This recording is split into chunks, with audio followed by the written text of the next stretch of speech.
बिस्मिल्लाहिर्रहमानिर्रहीम। मैं मोहम्मद सलमान, आप देख रहे हैं मेरा चैनल मास्टर कोचिंग सेंटर। आज की जो वीडियो है वो है फिज़िक्स की। फिज़िक्स क्लास 11 का लेक्चर है और न्यू बुक के जो न्यूमेरिकल्स हैं बुक के बैक साइड पे 9 क्वेश्चन दिए हुए, 9 क्वेश्चन के सॉल्यूशन इस पूरी वीडियो में कंप्लीट पार्ट में आपको मिल जाएंगे। सही है, तो जो क्वेश्चन आपको समझना है वो आपको मिल जाएगा और मैं बोलूँगा कि आप स्टार्ट से एंड तक सारे क्वेश्चन समझ लो। न्यू बुक है, बहुत ज़्यादा चांसेस होते हैं कि बुक के बैक साइड से और बुक के बीच में एग्जाम्पल से ही सवाल आते हैं। सही है, तो हम अपने क्वेश्चंस पे आ जाते हैं। हमारे क्वेश्चंस जो है, क्वेश्चन नंबर 1 सवाल में आपको दिया है, what is the percentage uncertainty in measurement. सही, क्वेश्चन नंबर 1 डेटा की हेडिंग डालते हैं, सवाल में डेटा बनाते हैं।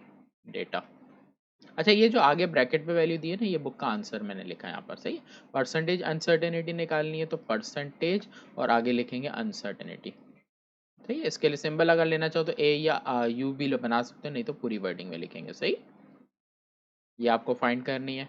मेजरमेंट आपको दे रहा है, अब ये मेजरमेंट आपको दे रहा है 3.67 मल्टी 3.67, उसके बाद प्लस माइनस 0.25 एम। अब ये दो वैल्यूज हैं आपके पास। आपको जब अनसर्टेनिटी मेजरमेंट मीटर में दे रहा है, इसका मतलब एक वैल्यू एल है और दूसरी जो प्लस माइनस के बाद है वो डेल्टा एल है। तो 3.67 मीटर एल के लिए वैल्यू हो गई और अनसर्टेनिटी जो आपकी है वो है 0.25। सॉल्यूशन पे आ जाते हैं, फॉर्मूला मेंशन करेंगे कि हमारे पास फॉर्मूला क्या है। परसेंटेज अनसर्टेनिटी के लिए आपका फॉर्मूला होता है delta L divided by L multiply by 100। सही है, ये फॉर्मूला आपके पास है।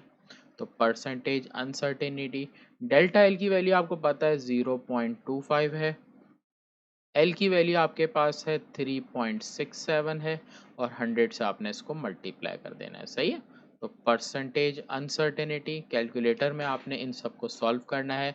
आपको पता है कैलकुलेशन कैसे होती है, 0.25 को आपने मल्टीप्लाई कर देना है 100 से, ये आ गया। डिवाइड कर देना है आपको 6.67 से। आंसर देखो आपका क्या आ गया, 6.81। बुक में आंसर 6.8 लिखा है, आपका 6.81। पॉइंट के बाद कोई वैल्यू एरर भी हो, मसला नहीं है। तो 6.8 लिखो या 6.81 लिखो, बात एक ही है। ये आपका आंसर आ गया। सही है, मैंने हाईलाइट कर दिया आपके लिए। क्वेश्चन नंबर 2 पे आ जाते हैं। सवाल छोटे हैं इस चैप्टर के। क्वेश्चन 2, अब क्वेश्चन 2 के लिए डेटा ले लेते हैं। क्या है, व्हाट इज द एरिया। आपको सवाल में एरिया का पूछा है। डेटा की हेडिंग सबसे पहले हो तो एरिया पूछा है एंड इट्स अप्रोक्सीमेट अनसर्टेनिटी। तो आपको एरिया भी सवाल में पूछ रहा है, इसका मतलब ए, अनसर्टेनिटी इसकी कहलाएगी डेल्टा ए। ये दो चीज़ें पूछ रहा है। आगे सवाल में वैल्यू दे रहा है रेडियस, तो लिख के दे रहा है रेडियस, इसका मतलब ये वैल्यू आर की हो गई और ये आपकी डेल्टा आर की हो गई। तो आर की वैल्यू 3.7, डेल्टा आर की वैल्यू हो गई 0.05। इसका भी यूनिट मीटर, इसका भी यूनिट मीटर।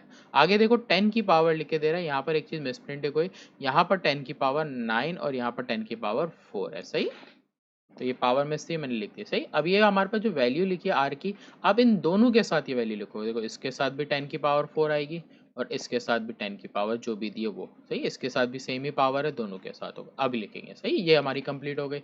ये हमें आंसर लाना है। देखो आंसर ये आएगा, ये आंसर इस तरह लिखा है, ये एरिया का और ये डेल्टा ए का आंसर है। सही, तो सॉल्व करेंगे, सॉल्यूशन की हेडिंग डाल देते हैं।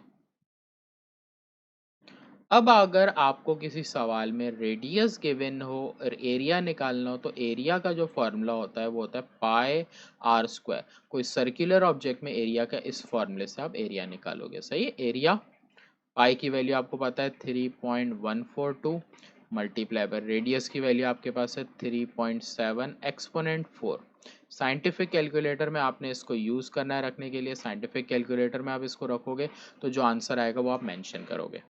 तो आपका इसका सॉल्व करके आ रहा है 4.3। पॉइंट के बाद आगे आ रहा है, आप पॉइंट के बाद एक ही नंबर लिख लो जैसा आंसर में लिखा है। सही, अच्छा ये आपका आंसर आ गया। इसमें हमारे पास वैल्यू अगर साइंटिफिक कैलकुलेटर से निकालो तो एक्सपोनेंट में आपके पास डायरेक्ट आ रही है। सही, तो इसके अब जब एक्सपोनेंट निकाल रहे हो तो मेरे पास सामने कैलकुलेटर पड़ा है, मैं बता देता हूँ।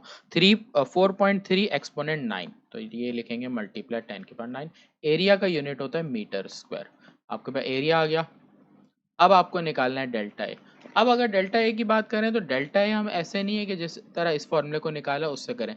डेल्टा ए के लिए हम थोड़ा सा फॉर्मूला मुख्तलिफ रखेंगे। डेल्टा ए के लिए फॉर्मूला हम लगाएंगे कि डेल्टा, अच्छा यहाँ पर हमारा फॉर्मूला है डेल्टा ए। अब ये फॉर्मूला आया कैसे, अगर इसके सॉल्यूशन में आना है तो वो भी समझा देता हूँ मैं आपको, लेकिन इसका फॉर्मूला हमारे यहाँ लगता है ये सही है। ये हमारे पास एक तरह से डेरिवेटिव से आता है। उसमें हम क्या करते हैं, A is equal to pi R square formula है, इसका जब डेरिवेटिव लेंगे एक, तो ये स्टेप आप सेकेंड ईयर में थोड़ा पढ़ोगे, लेकिन इन फॉर्मूले का फिर भी आपके पास नहीं है। अगर मैं इसको करूँ तो ये D A upon D R हो जाएगा। पाई डेरिवेटिव लिया जाता है तो पावर शुरू में आती है, पावर एक कम होती है, तो डी ए अपॉन ये होगा delta area upon delta R is equal to pi two R. अब अगर मैं लूँ तो ये हो गया delta A pi two R delta R, सही। अब अगर इसको एरिया के फॉर्मूले से डिवाइड करूँ तो एरिया का फॉर्मूला है पाई आर स्क्वायर, तो ये हमारे पास आ गया डेल्टा ए अपॉन ए, पाई से पाई कैंसिल हो गया इसलिए पाई नहीं आया, यहाँ पर एक आर कैंसिल तो two delta R upon R. तो ये फॉर्मूला आया ऐसे, लेकिन आपका सॉल्यूशन नहीं है कि फॉर्मूला आया कैसे, आप फॉर्मूला याद कर लोगे, सही है। तो ये फॉर्मूला है हमारे पास, वैल्यू पुट करेंगे तो डेल्टा ए, एरिया हमारे पास कैलकुलेट हो चुका है तो 4.3 एक्सपोनेंट 9 टू डेल्टा आर की वैल्यू आपको सवाल में दी है 0.05 एक्सपोनेंट 4 और आर की वैल्यू भी आपको सवाल में गिवन है 3.7 एक्सपोनेंट 4। सिंपल सॉल्यूशन पे जाएं, एक्सपोनेंट 4 से एक्सपोनेंट 4 कैंसिल हो गया, सही।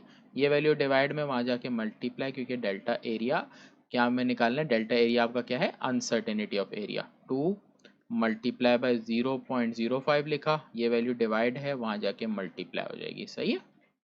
नीचे की वैल्यू हमारी एज इट इज आएगी 3.7 डेल्टा ए। अब कैलकुलेटर में आप इस पूरे को सॉल्व करोगे, जो आंसर आएगा वो आप बताओगे, सही। अब कैलकुलेटर निकालो और सॉल्व करो, देखो। अच्छा, आप जब इसको कैलकुलेटर में पूरे को सॉल्व करोगे, ऊपर की वैल्यू लिखोगे डिवाइड बाय 3, आपके पास आंसर ये आ रहा होगा। अब अगर आंसर आप देखो तो आपको पता लगेगा भाई आंसर तो अलग है, ऐसा नहीं है, आंसर है सेम। क्या करना है, अब आपने ये जो सवाल में आपको आंसर लिख के देना है, उसमें ये पावर को सेम करके फिर लिखना है। इसके लिए आपने क्या करना है, डेसिमल एक नंबर पीछे ले आना है। जब डेसिमल आप एक नंबर पीछे ले आओगे तो 0.116, मैंने बताया जब डेसिमल पीछे आता है तो पावर ऐड हो जाती है, तो डेल्टा ए आपका पास, ये अनसर्टेनिटी ऑफ एरिया आ गया, ये आपका एरिया आ गया। इस आंसर को आप कैसे लिखोगे, आपके पास 4.3 एरिया का आंसर आया, पहले देखो आप एरिया लिखोगे प्लस माइनस की साइन, फिर डेल्टा एरिया लिखोगे, सही है। और एरिया की वैल्यू एक्सपोनेंट को हटा के लिख रहा हूँ, देखो क्यों, क्योंकि आखिर में लिख दूंगा, सेम है तो 4.3 इसकी वैल्यू, अनसर्टेनिटी लूँ 0.11, पॉइंट के बाद दो नंबर लिखे, बुक में आप भी दो लिख लो, और ये जो 10 की पावर है वो अलग से लिख दोगे।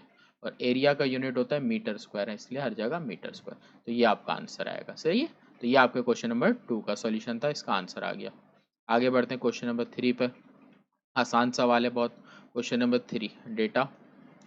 सवाल क्या दिया है, एन एरोप्लेन ट्रेवल्स, आपको दिया हुआ 850 ट्रेवल की स्पीड दी हुई है।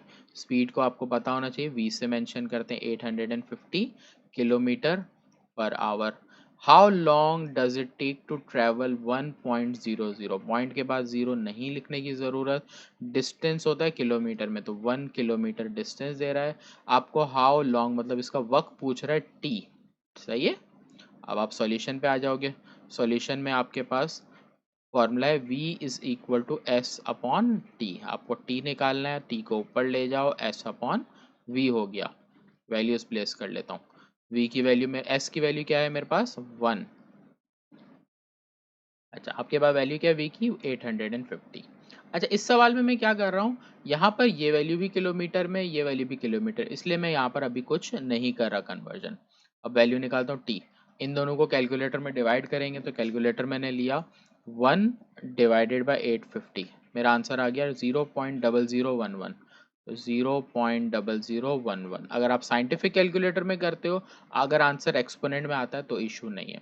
अब ये आंसर आपका आवर्स में आया है, आप आंसर देखो बुक में तो सेकंड्स में दिया है, तो याद रखना 1 आवर के अंदर 3600 सेकंड्स होते हैं, इसलिए अब इस आंसर को आप सेकंड्स में कन्वर्ट करना है बुक में आंसर लाने के लिए, तो 3600 से मल्टीप्लाई कर देंगे। तो जो आंसर आपके पास कैलकुलेटर में आया था वो 1/850 का आया था, ये रखा था, आपने इसी को मल्टीप्लाई बाय 3600 कर देना है, तो ये आ गया 4.23 टाइम का यूनिट सेकंड्स, ये आपका आंसर आ गया।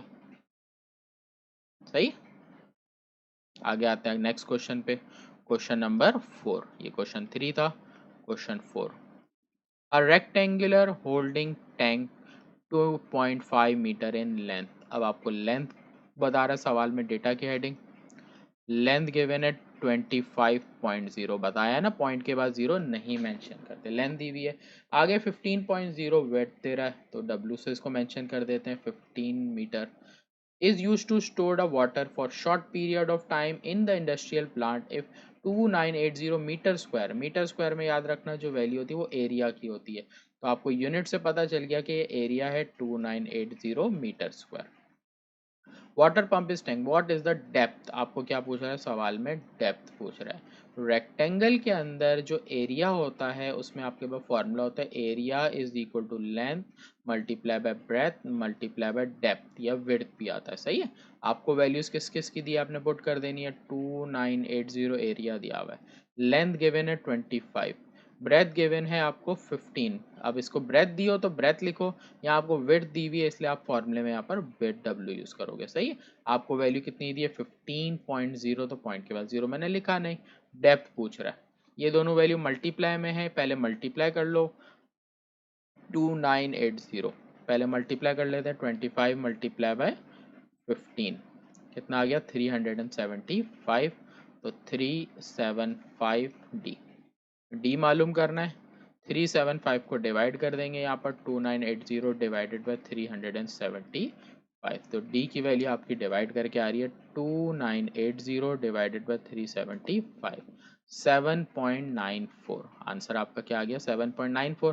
देखो 95 दिया पॉइंट के बाद कोई फर्क नहीं पड़ता, 7.9 राउंड ऑफ करने पे 95 ही आ जाता है जो आंसर आया था, यूनिट मीटर में आएगा ये आंसर। सही है, तो ये आपका क्वेश्चन एंड हो गया। क्वेश्चन 4 के बाद बढ़ते हैं क्वेश्चन नंबर 5 पर, क्वेश्चन 5 इसी से मिलता जुलता है, यहाँ लिखते हैं question 5, data find the volume of rectangle, अब की बार आपको वॉल्यूम फाइंड करना है V।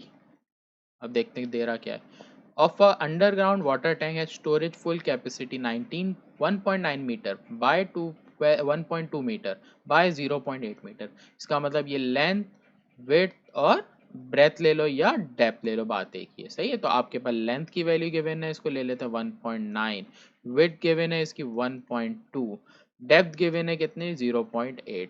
अब वॉल्यूम निकालना है, तो वॉल्यूम का फॉर्मूला आपके पास क्या हो जाएगा, volume is equal to length multiply width multiply by depth. अच्छा पीछे मैंने सवाल में गड़बड़ कर दी, वो करेक्ट करा देता हूँ, यहाँ पर हमारे पास क्या मीटर क्यूब था ये। सही है, और ये वैल्यू यहाँ पर ए किसकी होगी, यहाँ पर करेक्शन कर लेना, एरिया नहीं है, ये वॉल्यूम की आएगी। सही है, मीटर क्यूब, तो ये फॉर्मूला होगा वो वॉल्यूम का है। सही है, तो यहाँ पर भी यही फॉर्मूला है, इसीलिए तो एरिया में लेंथ मल्टीप्लाई ब्रेथ से दो चीज़ें होती हैं, तीन नहीं होती। तो वॉल्यूम आपको फाइंड करना है, लेंथ है 1.9, विड्थ है 1.2, डेप्थ है 0.8, सारी वैल्यूज़ को आप मल्टीप्लाई कर दो तो जो आंसर दिया वो यही आ रहा है। सही है, मैं करके भी दिखा देता हूँ, तो आपके पास क्या है वैल्यूज़, तो शॉर्ट करो, 1.9 multiply by 1.2 multiply by 0.8, multiply करके आंसर आ गया, देखो 18.24 जो आपको दिया हुआ था, 18 पॉइंट ओ सॉरी 1.824, वॉल्यूम का यूनिट मीटर क्यूब। सही, next question, question number 6, important सवाल है थोड़ा ये, हमें दे रहा है दो स्टूडेंट है, two student drive the formula of equation, X refer to distance, बता रहा है कि एक्स रेफर कर रहा है डिस्टेंस को, वी स्पीड को रेफर कर रहा है, ए एक्सेलरेशन को रेफर कर रही है, and T B the time, subscript O means the quantity of time T is 0। अब आपको ये दे रहा है which of the following could be possible correct, हमें ये दो फॉर्मूले से बताना है कौन सा करेक्ट है और कौन सा नहीं, डायमेंशनली सॉल्व करके। सही है, तो इन दोनों को डायमेंशनली सॉल्व करेंगे। डायमेंशंस आपको पता होनी चाहिए, यहाँ साइड में मेंशन कर देता हूँ। डायमेंशन, डायमेंशन आपके पास क्या होती है, लेंथ, टाइम और मास की डायमेंशन होती है। सही है, इसका भी डिटेल टॉपिक इंशाल्लाह चैनल पे आपको मिल जाएगा, वहां से आप देख सकते हो। लेंथ की डायमेंशन हम ब्रैकेट में लिखते हैं, स्क्वायर ब्रैकेट में एल। टाइम की डायमेंशन लिखते हैं कैपिटल टी। मास की डायमेंशन लिखते हैं कैपिटल एम। इसके अलावा हमारे पास एक और डायमेंशन इस्तेमाल होती है करंट की। भाई करंट की अगर बात करें तो ए इस्तेमाल होती है। सही, मेजर हमारे पास इन तीन का इस्तेमाल ज़्यादा है। अब हमें यहाँ पे डायमेंशनली इसको सॉल्व करना है। पहला फॉर्मूला लेते हैं part A, x is equal to V T square plus 2at। अब आपको सब डायमेंशंस पुट करनी है। सबसे पहले left hand side, left hand side में x दिया हुआ है और x का मतलब सवाल में बता दिया था कि इसके लिए रेफर कर रहा है डिस्टेंस के लिए। डिस्टेंस की डायमेंशन होती है l। लेफ्ट हैंड साइड में आपके यही आ गया, ख़त्म। अब राइट हैंड साइड सॉल्व करेंगे। राइट हैंड साइड क्या है, V T square plus 2at।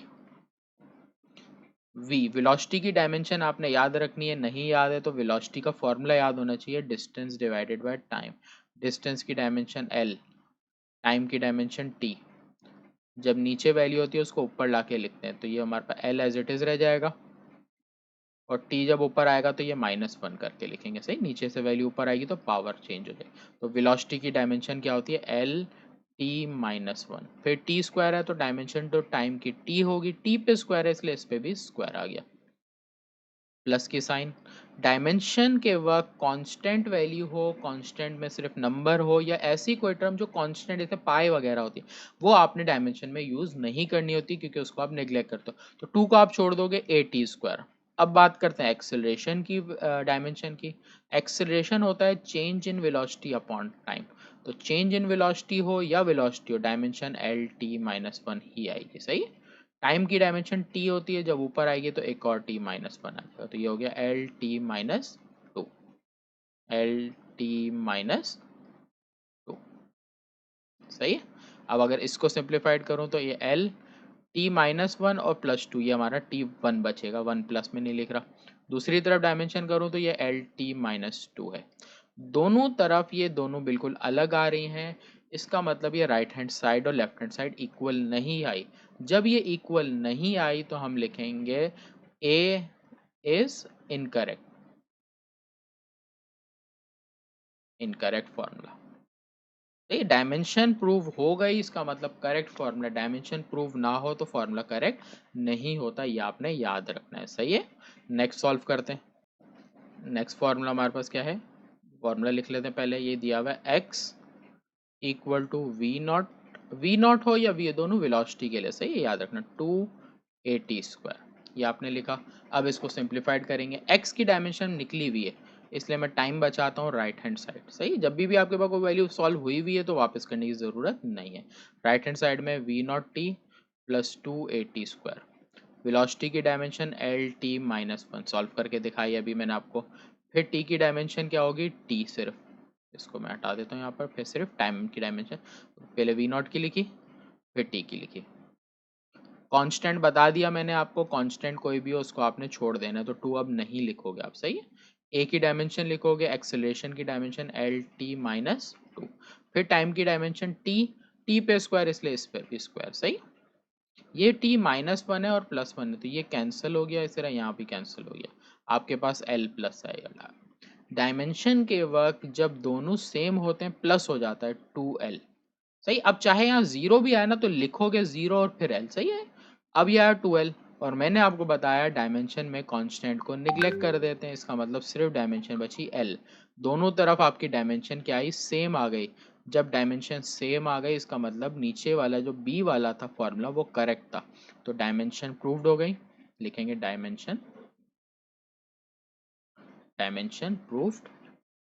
तो इसका मतलब हुआ कि b इज करेक्ट।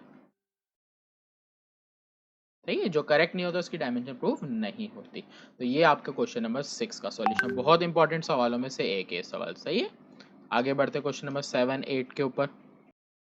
अच्छा, अब सवाल है क्वेश्चन नंबर 7। क्वेश्चन 7 डेटा पे आ जाते हैं। सवाल में दिया हुआ क्या है? अच्छा, सवाल में दिया 1 acre is defined as 10 power 4 metre square. तो यहाँ पर 1 acre is equal to 10 power 4 metre square में गिवन है। फिर बता रहे हैं कि 1 एकड़ जो है वो 1 आर्ट जो है वो 4 एक्सपोनेंट 4 के बराबर है। तो लिख देते हैं 1 आर्ट is equal to 4 exponent 4 feet square के बराबर है। एक और चीज़ सवाल में नहीं दी जो हमने यूज़ करनी है, वो 1 मीटर है।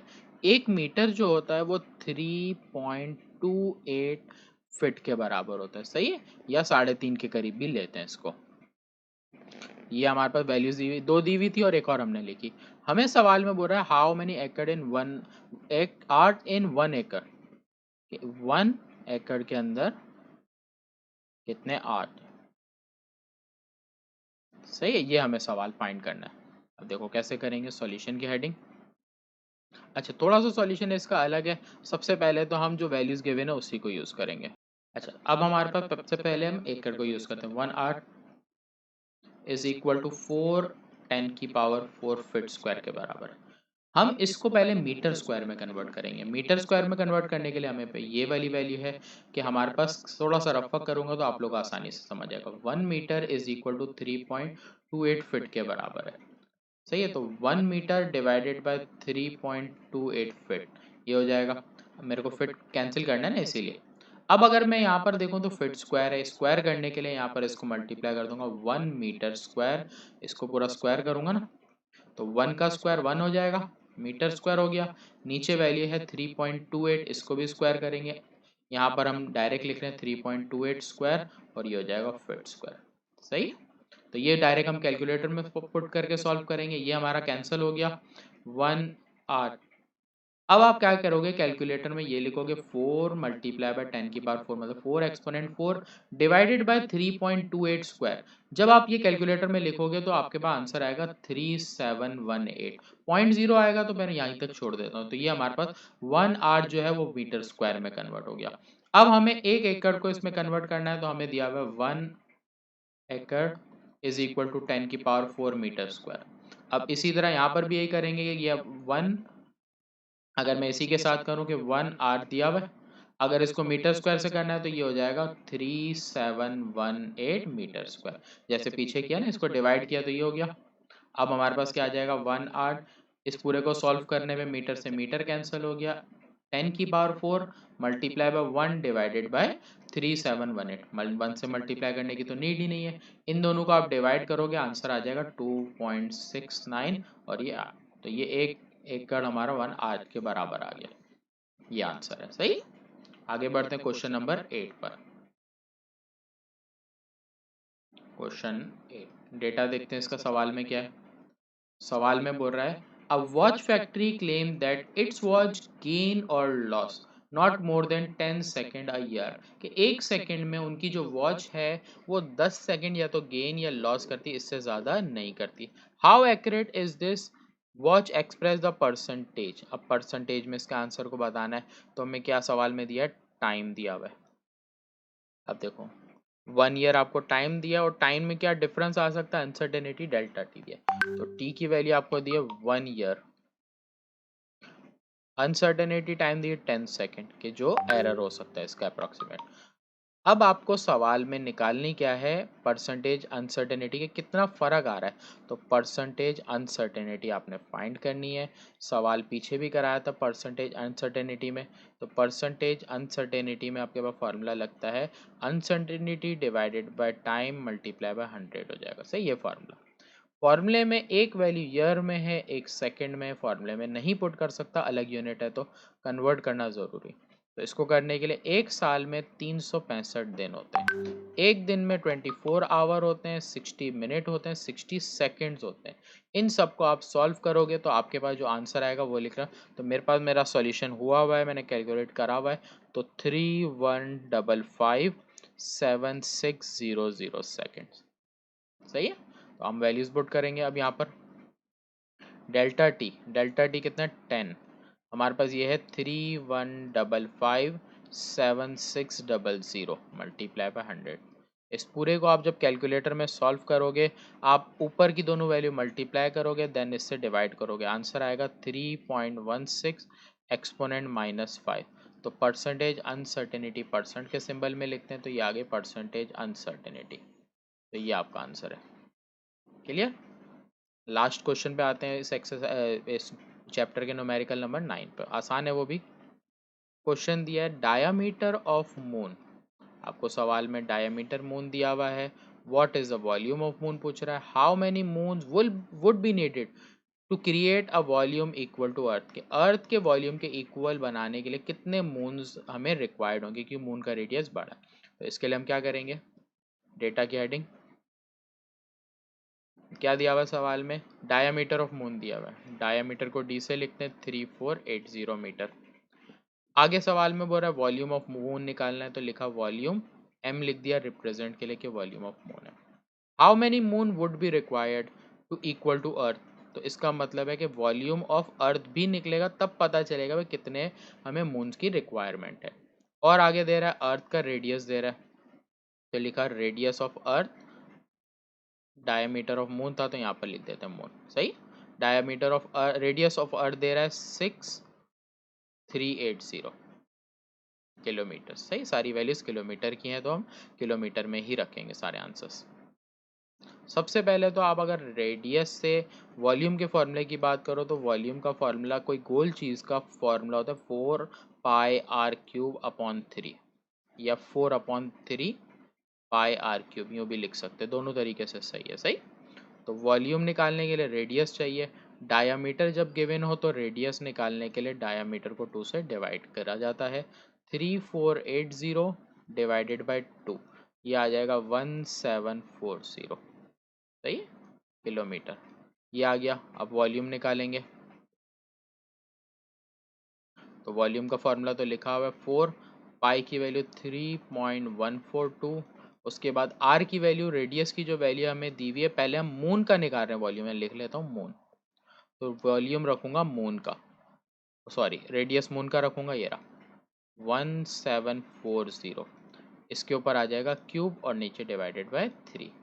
इस पूरे को सॉल्व करके आपके पास आ रहा है वॉल्यूम ऑफ मून, सही है। इस पूरे को आप सॉल्व करो। अच्छा, इसको सॉल्व करके आपके पास आंसर आ रहा है 2.2, पॉइंट के बाद वैल्यू ज़्यादा आ रही है लेकिन आप सिर्फ 2 ही लिख लो, exponent 10 metre cube. Volume of moon आ गया। अब वॉल्यूम ऑफ अर्थ निकालेंगे, सेम फॉर्मूला है, अर्थ का वॉल्यूम निकालेंगे,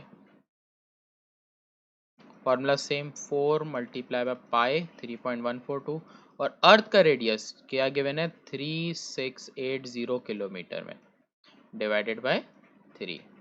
तो अर्थ का जो वॉल्यूम है हमारा क्या आ रहा है, इसको आपने सॉल्व करना है, मैंने सॉल्व किया हुआ है, मैं डायरेक्ट आपको बता रहा हूँ। यहाँ पर आंसर आ रहा है 10.87 एक्सपोनेंट 12। अच्छा, इस तरह करोगे तो 10⁻11। कुछ कैलकुलेटर में ऐसे भी हो सकता है कि वो 1.08 और एक्सपोनेंट 12 भी दे दे, सही है, दोनों तरीके से सही है। तो अर्थ का वॉल्यूम आ गया और वॉल्यूम ऑफ मून आ गया। आपको सवाल में पूछा था कि हाउ मेनी मून्स, एक तो वॉल्यूम ऑफ मून पूछा था, ये आंसर पहला आपका ये आ गया। एक और आंसर क्या पूछा है वो देख लेते हैं। देखो एक आंसर हमारा मैच भी कर गया, सही है। यहाँ पर वैल्यू गलत लिखी है, पावर 10 ही होगी, सही। आगे हमें बोल रहा है कि मास ऑफ मून में, अच्छा वॉल्यूम ऑफ अर्थ से कंपैरिजन बताना है कि कितने अर्थ के वॉल्यूम बराबर मून में मिलेंगे। तो इसके लिए आपने क्या करना है, एक फॉर्मूला बनाना है, उसमें आप क्या करोगे, वॉल्यूम ऑफ अर्थ को डिवाइड कर दोगे वॉल्यूम ऑफ मून से, तो आपको पता चल जाएगा कि कितने मून रिक्वायर्ड है अर्थ से कंपैरिजन के। हमें अर्थ का अगर वॉल्यूम बनाना है तो कितने मून के वॉल्यूम के बराबर बनेगा। तो अर्थ का अगर आप देखो तो आपके पास आंसर आया 1.087 एक्सपोनेंट 12, नीचे आंसर आया 2.2 एक्सपोनेंट 10, सही। बगैर कैलकुलेटर सॉल्व करो तो मैंने आपको बताया, इसको कटिंग करोगे 10⁻2 बच जाएगी, और रिमेनिंग सॉल्व करोगे तो 1.087 डिवाइडेड बाय 2.2, तो ये आ रहा है 0.49। तो यहाँ पर पहले आप लिख लो जो आंसर है 0.49, सही है, 0.49, और आगे भी हमारे पास वैल्यू आ रही थी 493।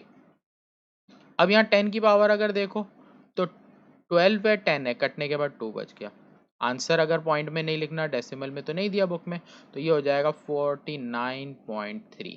अगर आपके पास साइंटिफिक कैलकुलेटर है तो डायरेक्ट आपके पास ये आंसर आएगा, साइंटिफिक नहीं यूज़ करे अभी तो आपके पास इस तरह आंसर आने के बाद फिर आएगा। तो ये हमारे पास आ गया नंबर ऑफ मून, कि अगर इतने मून्स होंगे 49.3 अप्रॉक्सीमेट 49 मून्स होंगे, वो अर्थ के रेडियस या अर्थ के वॉल्यूम के बराबर आ सकते हैं। तो ये बोल सकते हैं अर्थ हमारा बहुत बड़ा है, उसके कंपैरिजन अगर मून बात करें तो 50 मून्स अगर हों तो वो एक अर्थ के बराबर होंगे।